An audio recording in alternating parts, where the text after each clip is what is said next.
Hi, this is Sai Sashwati and I'm a legal intern at Lex and Company. So today I'm going to discuss about the various defenses that the defendant can take for the case of defamation. In the previous video, we learned that what is defamation and what are the essential elements of defamation. So defamation means causing harm to some person's reputation by saying false things about that person. So defamation has three important elements that the plaintiff must prove beyond reasonable doubt in the court of law. And first one is that the statement must be defamatory in nature. The second one is that the statement must be referred to the plaintiff only. And the third one is that the statement, that is the defamatory sentence, must be published or known to the third people except the plaintiff and defendant. So there are some defenses that the defendant can take for not invoking a case of defamation or in the defense of him. So the first one is the justification of truth. We know that defamation means harming some person's reputation by saying false statement. If these statements are true, then there will be no case of defamation, because the plaintiff over here is harming his reputation due to his own act only. So in a civil action, the defamation, that the truth of the defamatory matter is completely complete defense, and for that reason law will not permit a man to recover damages for something that is true about him. So over here the plaintiff act only made his reputation down. So over here no second party will be liable for any damages caused to him. The second defense over here is fair comment.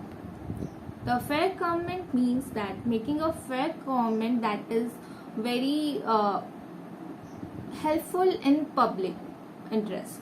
Like if the fair comment is very helpful for the public or is in the interest of the public, then that sentence will not be considered as a defamatory sentence.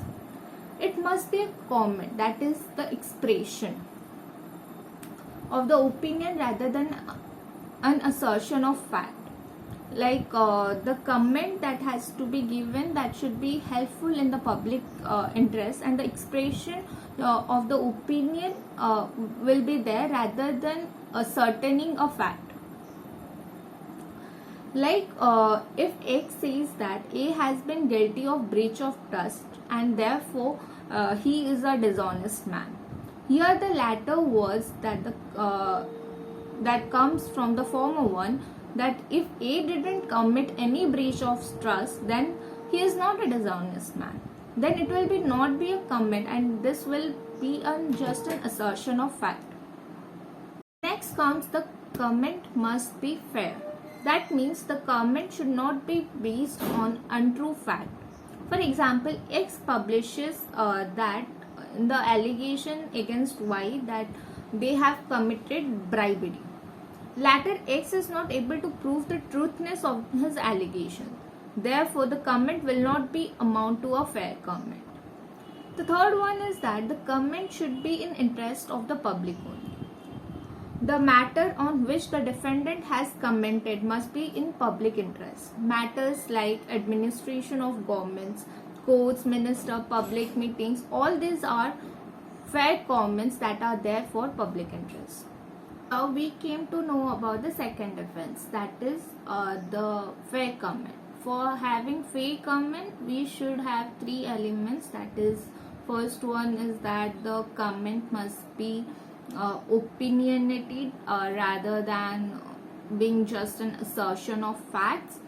The second one is that the fair comment should be in interest of the public, and the third one is that the comment must be fair in nature. That means the comment should be very true and should be in interest of the public only. The third defense that will be getting by the defendant is the privilege.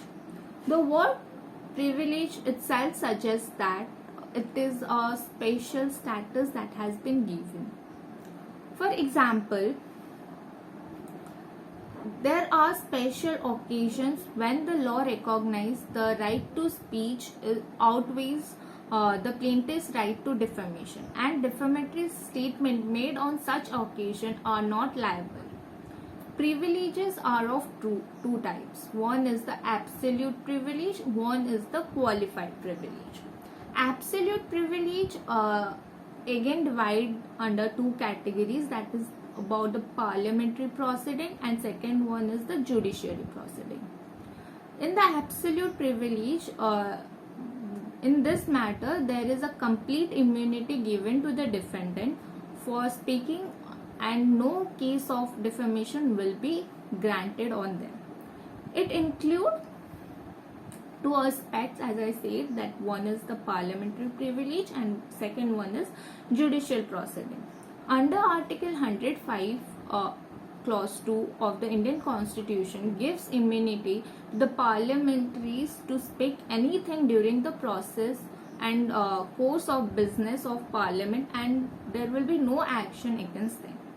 The judicial proceedings has been given under the Judicial Officers Protection Act 1850, and it extends to the counsels, witness and parties to the suit. So anything that has been spoken during the judicial proceeding, even if they are defamatory in nature, then that will not be held for the offense called defamation. So the next one is called the qualified privilege. The privilege available under this, it is necessary that the statement must be spoken without malice. That is, there should not be any wrongful intention. So we came to know about the three defenses that are available to the defendant under the offense called defamation. The first one is that justification of truth. When there is any true statement, then there will be no case of defamation. The second one is fair comment. The fair comment should be in the interest of the public and should be fair in nature. And the third one is privilege. Privileges are given in case of absolute privilege or qualified privilege. Absolute privilege gives for parliamentary and judicial proceeding, and qualified privilege just denotes that the defendant should not have any wrongful intention to cause defamation to the plaintiff. So this is all about the defenses available. So thank you.